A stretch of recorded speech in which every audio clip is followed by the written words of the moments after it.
लोकनेते भैयासाहेब आंबेडकर यांच्या जयंतीनिमित्त आज मराठी साहित्य वार्ता या डिजिटल माध्यमाच्या माध्यमातून भैयासाहेब आंबेडकरांची जयंती आज साजरी होते आहे। भैयासाहेबांची जयंती अनेक ठिकाणी म्हणजे आज साजरी होताना मी बघितली।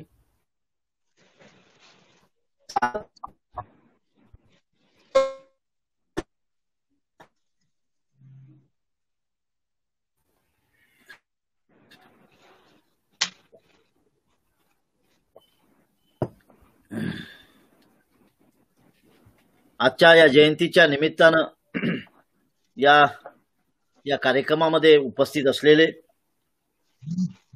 ज्येष्ठ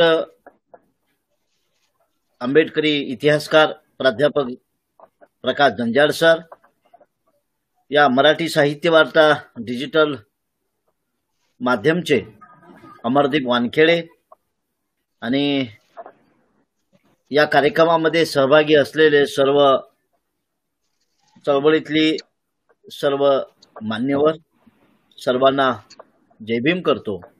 आणि आज भैयासाहेब आंबेडकर यांच्या जयंतीनिमित्त आपणा सर्वांना हार्दिक शुभेच्छा देतो।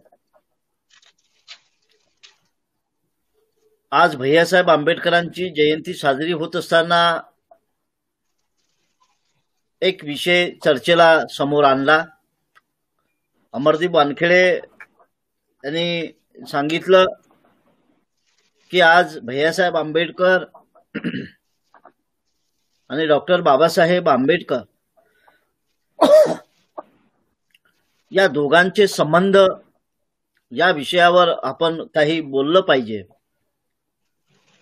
जंजाळ सरांशीही त्या संदर्भात बोलणं झालं की हा विषय चर्चेला आला पाहिजे, वारंवार या विषयावर चर्चा झाली पाहिजे। त्याचं कारण मुळात हे आहे आणि मलाही ते मनोमन पटतंय आणि त्याचं कारणच हे आहे की भैयासाहेब आंबेडकर आणि डॉक्टर बाबासाहेब आंबेडकर यांचे संबंध पिता पुत्र म्हणून, महापुरुष, महासूर्य आणि सूर्यपुत्र म्हणून, महापुरुषाचा मुलगा म्हणून आणि शेवटी आई वडिलांचं जे वडील आणि मुलगा हे नातं किती महत्वाचं आहे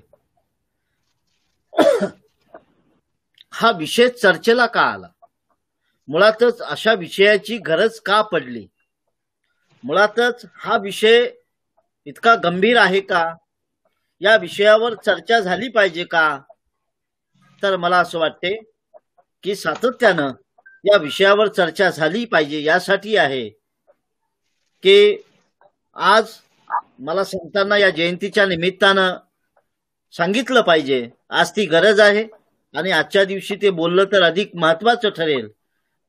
जंजाळ सर, आजही लोक विचारतात की बाबासाहेबांना किती लेकरं आहेत, त्यांचा मुलगा कोणता आहे, भैयासाहेब हे त्यांचे सख्खे मुलगा आहे का, असे नानाविध प्रश्न आजही विचारतात।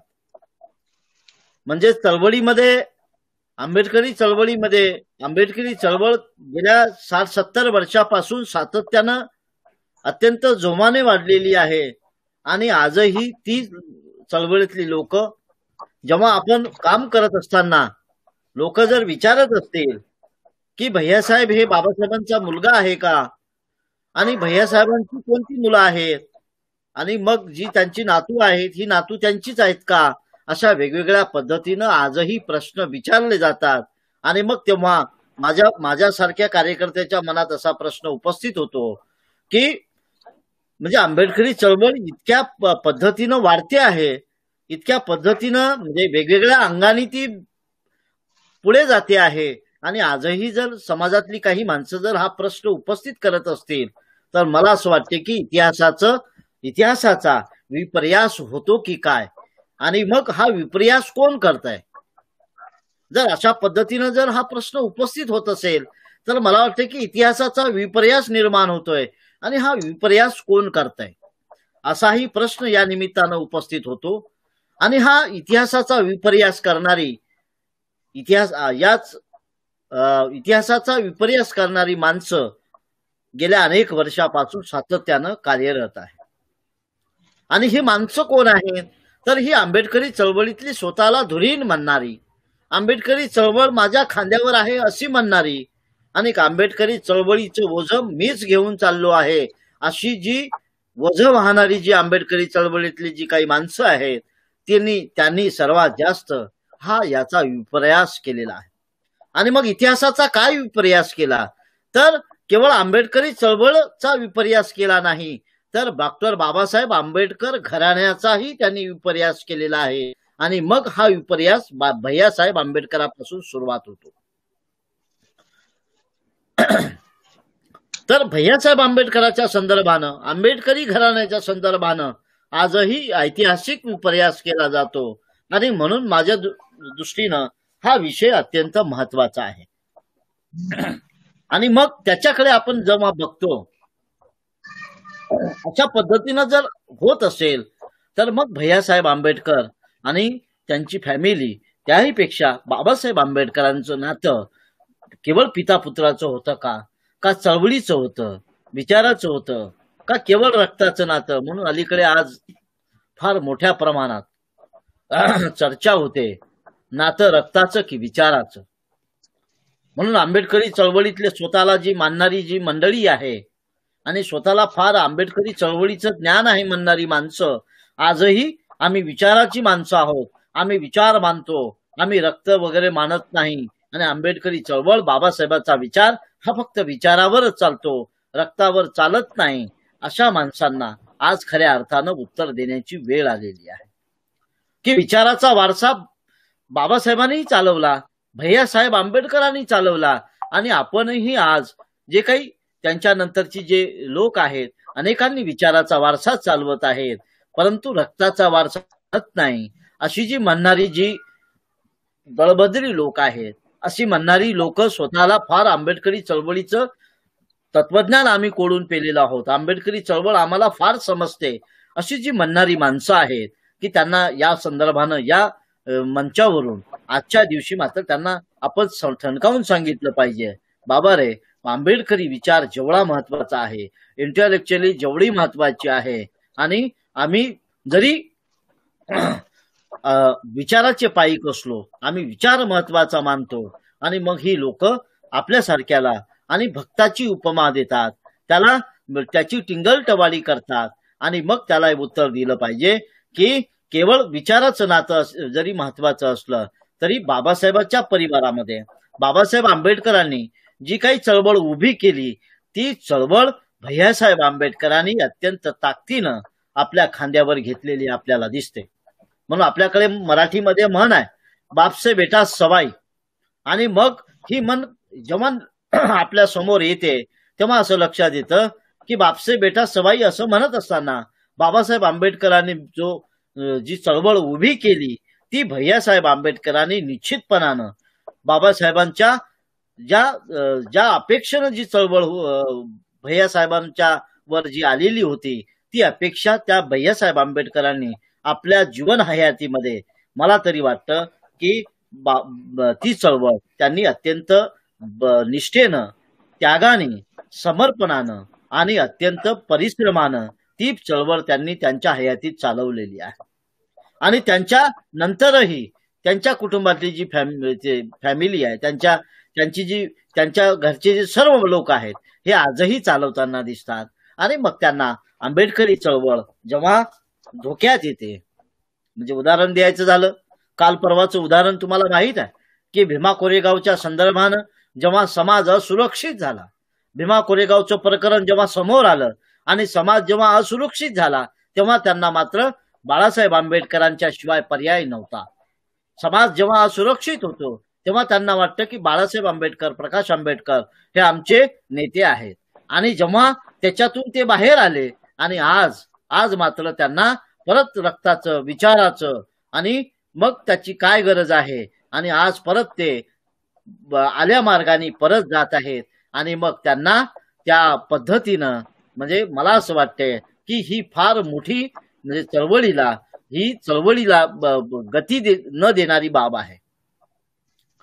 म्हणजे समाज जेव्हा धोक्यात येतो, चळवळ जेव्हा धोक्यात येते, जेव्हा समाजाला असुरक्षित वाटते, तेव्हा मात्र तुम्हाला आंबेडकर चालतात. आणि जेव्हा तुम्ही असुरक्षिततेच्या बाहेर येता, तेव्हा मात्र मग तुम्ही बाबासाहेबांचा विचार हा लगे अधिक स्वतंत्रपणे बाबासाहेबांचा विचार वैचारिक पातळीवर चर्चा करायला लागता. हा दांभिकपणा हा आज आपल्या लक्षात आला पाहिजे. आणि हे आपण विचार करणारी माणसं म्हणून, आपण समाजात वावरणारी माणसं म्हणून आपण त्याचा विचार केला पाहिजे की काल तुम्हाला ती गरज वाटते, आज तुम्हाला त्याची गरज वाटत नाही आहे. आणि मग या पद्धतीनं बाबासाहेब, भैयासाहेब आणि त्याच्यानंतर बाळासाहेब अशी जी शृंखला चालू होते. आणि मग तेव्हा मात्र यांना ते अधिक त्यांना तेव्हा मात्र त्यांना एकूणच आंबेडकरी चळवळ वेगवेगळ्या पद्धतीनं ते चर्चा करतात. आणि मग या पार्श्वभूमीवर हे सांगण्याचं कारण हे आहे की आज मला ज्या पद्धतीनं हे जे अनेक प्रश्न जाणवतात, जेव्हा काही प्रश्न उपस्थित होतात, जेव्हा समाजामध्ये अनेक गोष्टी दिसायला लागतात आणि मग माणसं बदलताना दिसतात, तेव्हा मात्र हा विचार समोर येतो. आणि मग आपण ते विचार करत असताना ह्या सगळ्या गोष्टीचा विचार व्हायला पाहिजे. आणि आज ती प्रकर्षानं भैयासाहेबांच्या जयंतीच्या निमित्तानं त्याचा विचार होणं गरजेचं आहे. कारण भैयासाहेबाच्या संदर्भानं, एकूणच आंबेडकरी घराण्याच्या संदर्भानं हे विविध प्रश्न आजही या समाजातले जे काही धुरीण आहेत, जे स्वतःला नेते समजतात, जे स्वतःला वाहक समजतात, हे लोक उपस्थित करतात. आणि म्हणून आज भैयासाहेब आंबेडकर जयंतीच्या निमित्तानं मी आज हे काही प्रश्न उपस्थित केलेले आहेत. आणि मग हा विचार जेव्हा उपस्थित होतो, जेव्हा हे काही प्रश्न उपस्थित होतात, ते भैयासाहेब आंबेडकरांच्या निमित्तानं मला जाणवतं. आणि मग भैयासाहेब आंबेडकर आणि डॉक्टर बाबासाहेब आंबेडकर यांच्यातली संबंध कशी होती असा विषय जेव्हा चर्चेला सुरुवात होते, तेव्हा 12 डिसेंबर 1912 पासून त्याची चर्चा सुरुवात होते. तेव्हापासून त्याचा विचार करावा लागतो. तेव्हापासून 1956 पर्यंत हा जो कालावधी आहे, हा कालावधी आपल्याला बघावा लागतो. केवळ एखादे एक दोन प्रसंग, एक दोन पत्राचा आपल्याला पुरावा द्यायचा, एक दोन प्रसंग सांगायचे आणि मग एक मोठा बाऊ उभा करायचा, मोठा कांगावा उभा करायचा, मोठी बदनामी करायची आणि मग त्यांच्यात कसं वितृष्ट होतं, त्यांचं कसं पटत नव्हतं, अशी एक दाखले देण्याचं कटकारस्थान असं देण्याचं जे काही पाप आहे, इथल्या अनेक दळभद्री लोकांनी केलेलं आहे. आणि मग केवळ एखादा दाखला देऊन, एखादं पत्र दाखवून, एखादा काहीतरी प्रसंग सांगून ह्या एकूणच 1912 पासून ते 56 पर्यंत एकूणच या आयुष्याला ते सोबत राहिलेले आहेत. त्यांनी किती काळजीभाऊ त्यांची काळजी घेतलेली आहे. काळजीभाऊ पप्पा म्हणून, काळजीभाऊ बाप म्हणून त्यांनी घेतलेल्या अनेक भूमिका आहेत. त्या भूमिकेकडे मात्र दुर्लक्ष केलं जातं. त्या भूमिका मात्र समोर येऊ दिल्या जात नाहीत आणि सोयीस्करपणे राजकारणासाठी याचा वापर केला जातो. म्हणजे हे का केलं जातं, तर केवळ त्याच्यामध्ये राजकारण केलं जातं. हे का कशासाठी केलं जातं, तर माझं राजकारण सक्सेस व्हावं, माझं राजकारण त्याच्याच भरोशावर चालतं. कारण त्याशिवाय मला काही किंमत निर्माण होणार नाही, त्याच्याशिवाय मला काही फायदा होणार नाही. आणि मग ही राजकारण करण्याची जी परंपरा आहे ती केवळ आजची आणि कालची नाही आहे. गेल्या अनेक वर्षापासून हे बाबासाहेबांच्या काळामध्ये बाबासाहेब जेव्हा होते त्यांनाही त्याचा फटका अनेकदा बसलेला आहे. अनेकदा त्यांच्याही लक्षात आलं असेल. परंतु एकीकडे समाज आहे, एकीकडे मुलगा आहे, एकीकडे घर आहे आणि ही जी घालमेल होते नेता म्हणून, महापुरुष म्हणून, कारण त्यांची जी घालमेल होत असेल कदाचित ते एक कागदावर उतरली नसेल, परंतु बाप आणि मुलाबद्दलची जी घालमेल असते ती अत्यंत वेगळी असते. म्हणजे बाप मुलामध्ये भांडण होत नाही असं तर कुठलंही घर नाही. बाप मुलाचं कधी रागावणं होतच नाही असा कुठलाही बाप मला आजपर्यंत कोणी म्हणजे दिसलेला नाही. बाप मुलामध्ये रागावणं होत नाही, बाप मुलामध्ये भांडण होत नाही, बाप मुलाचं चर्चा होत नाही, बाप मुलाच्या कुठल्या मुद्द्यावरून पटत नाही. एखादा मुद्दा असतो त्याच्यातली एखादं वेगळं मत असतं, एखादं वेगळं मत असतं. याही पद्धतीवर असं कुठलं नाही आहे. आणि मग महापुरुष आहेत, बाबासाहेब महापुरुष आहेत, एक महान माणूस आहे.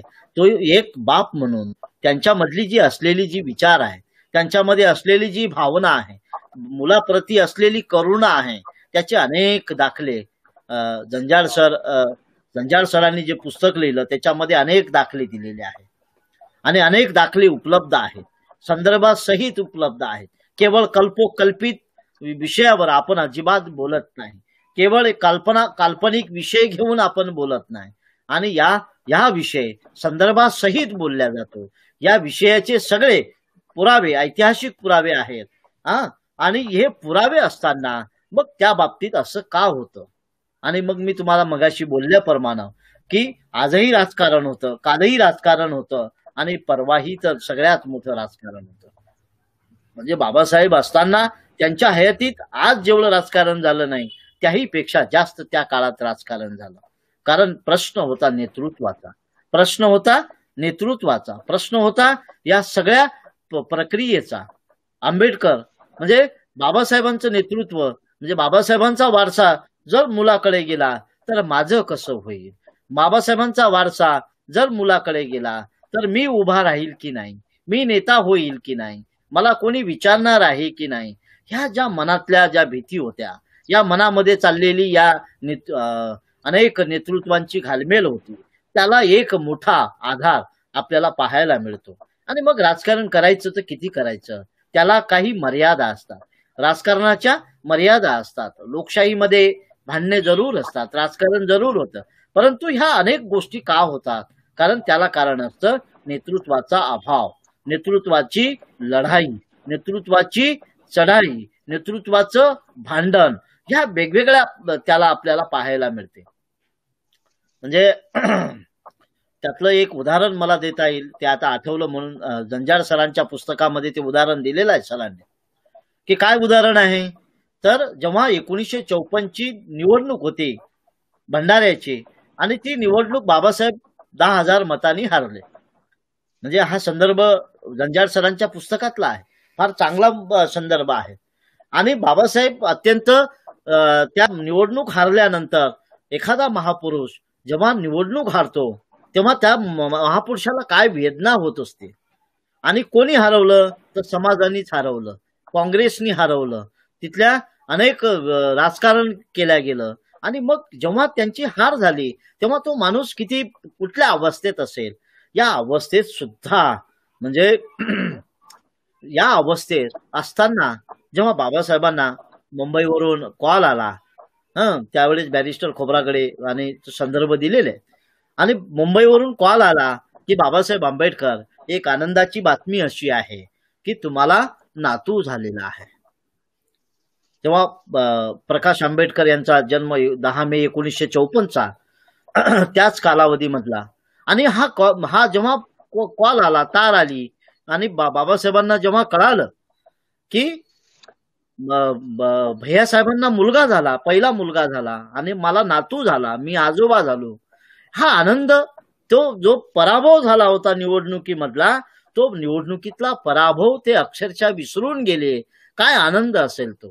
म्हणजे एखाद्या नेत्याला, एखाद्या बापाला जेव्हा आपल्याला नातू होतो तेव्हा त्या बापाला जो आनंद होतो, तो आनंद इतका पराकोटीचा असतो.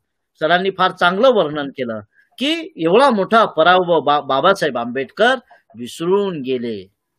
मला नातू झाल्यामुळे हा आनंद, त्यांचा आनंद इतका झालेला होता की त्यांनी विचारपूस केली असेल, त्यांनी काय काय त्यावेळेस केलं असेल. म्हणजे एक आजोबा म्हणून, एक मुलाला आपल्याला नातू झाला म्हणून त्यांची जी मनाची सरांनी जे वर्णन केलं, म्हणजे त्याच्याही पलीकडे एक आजोबा म्हणून त्यांनी ज्या पद्धतीनं त्याच्याकडे जे वर्णन केलं असेल तर ते आपल्या लक्षात येतं. हा जो जे नातं आहे, या नात्याचं आपण कुठं. सर एक मिनिट, मी थोडीशी याच्यामध्ये दुरुस्ती करतो. भीमराव साहेबांशी आता माझा संपर्क झाला, ते प्रवासात असल्यामुळे आपल्याबरोबर जॉईन होणार नाहीत, परंतु मोबाईलद्वारे ते आपल्याला शुभेच्छा देतील. तर त्यांच्या 2 मिनिटाच्या शुभेच्छा झाल्यानंतर आपण कंटिन्यू करावं अशी एक विनंती सर.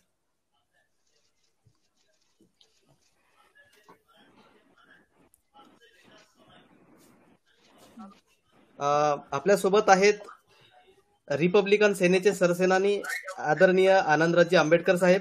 काही तांत्रिक अडचणीमुळे त्यांच्या मीटिंग्स असल्यामुळे ते आपल्याशी कनेक्ट होऊ शकले नाही, म्हणून या मोबाईलद्वारे ते आता आपल्याला शुभेच्छा देत आहेत. Sir please.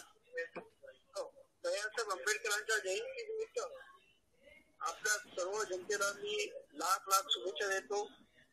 आज म्हणजे बाबासाहेब आंबेडकर यांनी जे कार्य केलेलं आहे बाबासाहेबांनंतर, की खऱ्या अर्थानं बौद्ध धर्म कानाकोपऱ्यात पोहोचवण्याचं अत्यंत महत्वाचं कार्य बाबासाहेब आंबेडकरांनी केलं. त्या काळामध्ये कसली साधनं नसताना बाबासाहेबांच्या जाण्यानंतर इतर पुढाऱ्यांनी बौद्ध धर्माकडे पाठ फिरवली असताना भैयासाहेबांनी बौद्ध पंचायत समिती आणि भारतीय बौद्ध सभा या दोन्ही धार्मिक संस्थेची जबाबदारी आपल्या खांद्यावर घेऊन खऱ्या अर्थानं या देशाच्या कानाकोपऱ्यापर्यंत बौद्ध धर्म पोहोचवण्यासाठी अनेक धर्म परिवर्तन चळवळी घेतल्या, कार्यक्रम धम्मदीक्षेचे कार्यक्रम घेतले आणि खऱ्या अर्थानं आज आपल्याला जे काही बौद्ध लोक या देशामध्ये दिसतात त्याचं सर्व श्रेय भैयासाहेब आंबेडकरांनी केलेल्या अथक प्रयत्नाला जातं. आणि त्यामुळे आज त्या वर्षानंतर सुद्धा भैयासाहेबांना सुद्धा लोक एवढ्या चांगल्या पद्धतीनं ओळखत आहेत आणि त्यांना आठवण करतायत आणि आज त्यांची ही जयंती अख्ख्या महाराष्ट्रभर साजरी केली जाते. तेव्हा परत एकदा मी या इथे या सर्व साहित्यिक मंडळी केलेल्या अत्यंत सुंदर अशा कार्यक्रमाला मनपूर्वक धन्यवाद देतो. थँक्यू. जय हिंद. थँक्यू. Thank you sir.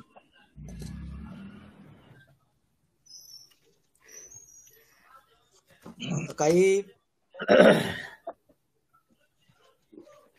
आज भैयासाहेब आंबेडकरांच्या जयंतीनिमित्त 2 कार्यक्रम साहेबांचे होते, परंतु काही कार्यक्रम लांबल्यामुळे आपल्याशी ते थेट कनेक्ट होऊ शकले नाही. सध्या प्रवासामध्ये आहेत आणि म्हणून आपल्या या सगळ्या कार्यक्रमाच्या निमित्तानं त्यांनी फोनवरून आपल्याशी जो संवाद साधला त्याबद्दल मी त्यांचं मनपूर्वक धन्यवाद देतो त्यांना आणि शिरसाट सरांना विनंती करतो की आपण कृपया कंटिन्यू करावं.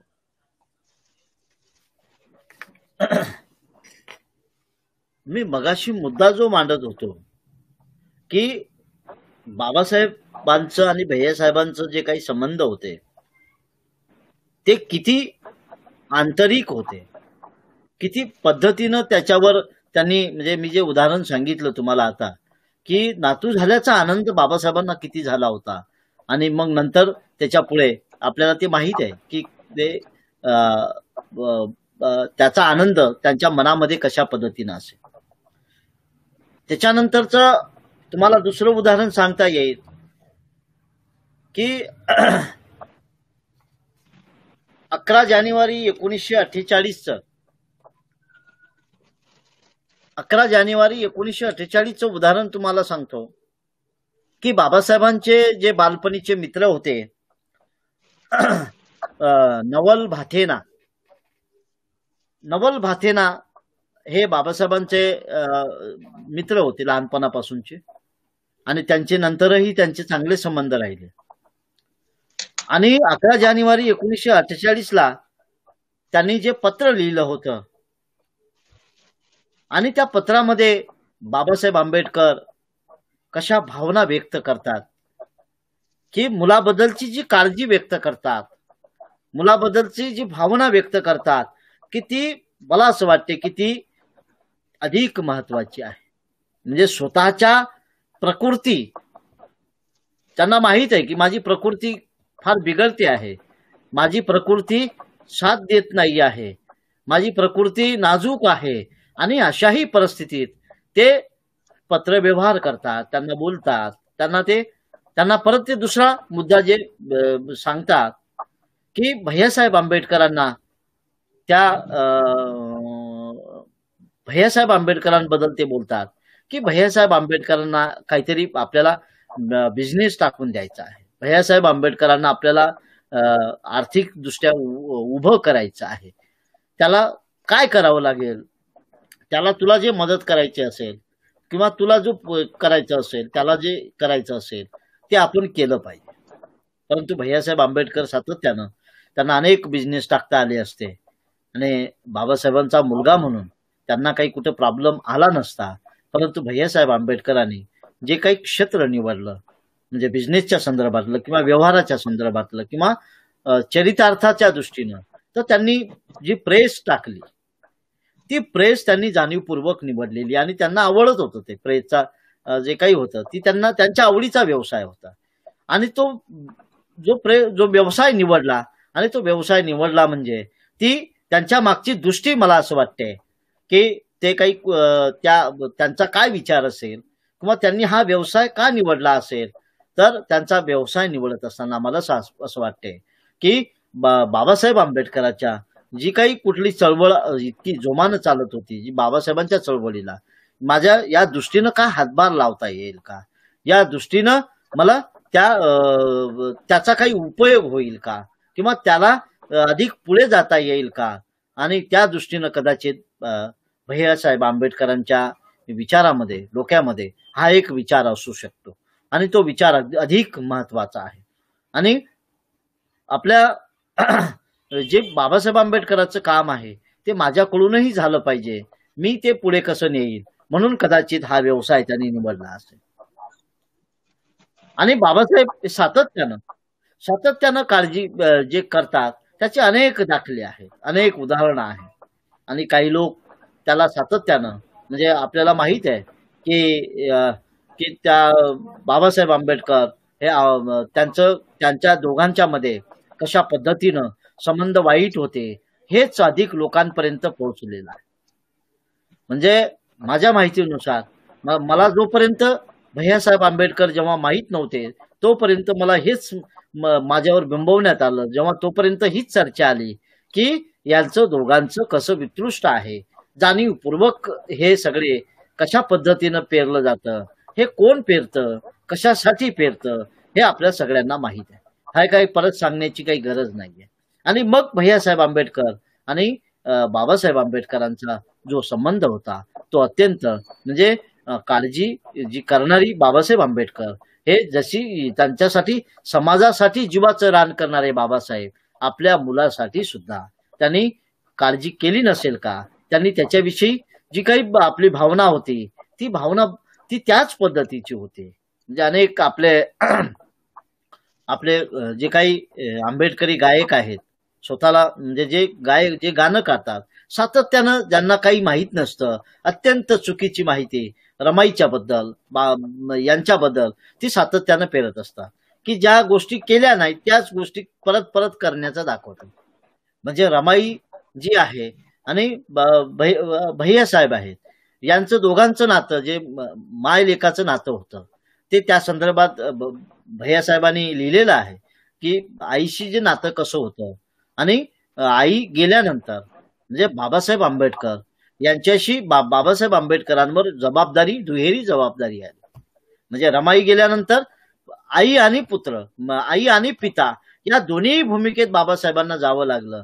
आणि मग जेव्हा बाबासाहेब आंबेडकरांनी जेव्हा शारदा कबीर यांच्याशी माईसाहेबांशी लग्न करण्याचा विचार जेव्हा चर्चा सुरू झाली तेव्हा भैयासाहेब आंबेडकर बाबासाहेबांना एक पिता म्हणून जसे पाहत होते ते, आणि ते जरी बघत असले तरी भैयासाहेब आंबेडकरांनी बाबासाहेबांना माईसाहेबांच्या लग्नाच्या संदर्भात जेव्हा चर्चा सुरू झाली आणि त्याच्या अगोदर भैयासाहेब बाबासाहेबांना असं म्हणतात की आपल्या वडिलाला असं म्हणतात की बाबासाहेब तुमच्या प्रकृतीसाठी का होईना तुम्ही दुसरं लग्न केलं पाहिजे.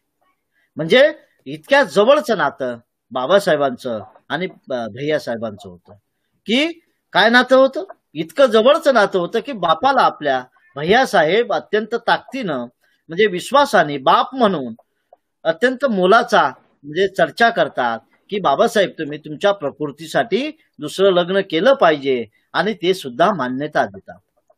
म्हणजे अनेकदा आपल्याला बघायला मिळतं की बाबासाहेब सातत्यानं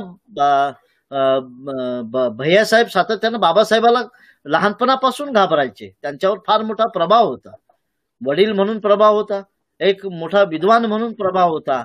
आणि भैयासाहेब हे लहानपणापासून जरा निरोगी असल्यामुळं त्यांना सातत्यानं परावलंबी राहावं लागल्यामुळे, मामाकडे राहावं लागल्यामुळं, त्यांची सतत आजारपण असल्यामुळं ते बाबासाहेबांशी ते सातत्यानं अत्यंत आदरयुक्त ते सातत्यानं राहत होते आणि भीतीयुक्त म्हणजे आदरयुक्त भीती ज्याला म्हणतो आपण, या परिस्थितीत त्यांची वाढ झाली. आणि लग्नाचा म्हणजे 1948ला जेव्हा लग्न झालं माई साहेबांची, तेव्हा आपल्या लक्षात येते की या दोघांचं नातं इतकं जवळचं होतं. म्हणजे भैयासाहेब आणि बाबासाहेब अनेक विषयावर सातत्यानं म्हणजे 1935ला जेव्हा बाबासाहेबांनी घोषणा केली धर्मांतराची, तेव्हा भैयासाहेबावर धर्मांतराची एक जबाबदारी म्हणून त्यांना शीख धर्माचा अभ्यास करण्यासाठी पाठवलं होतं. भैयासाहेब मुकुंदराव आणि त्यांचे सहकारी 10 म्हणजे असे 12 जण ते तेव्हा त्या प्रवासाला गेले होते. आणि 48ला म्हणजे बाबासाहेब आंबेडकरांनी जनताची जबाबदारी भैयासाहेब आंबेडकरांवर दिली होती. म्हणजे एकीकडे नातं आपल्यामध्ये नातं जे कसं दाखवलं जातं आणि दुसरीकडे बाबासाहेब अत्यंत जबाबदारीचे काम, अत्यंत ज्याला म्हणतो आपण संवेदनशील काम, अत्यंत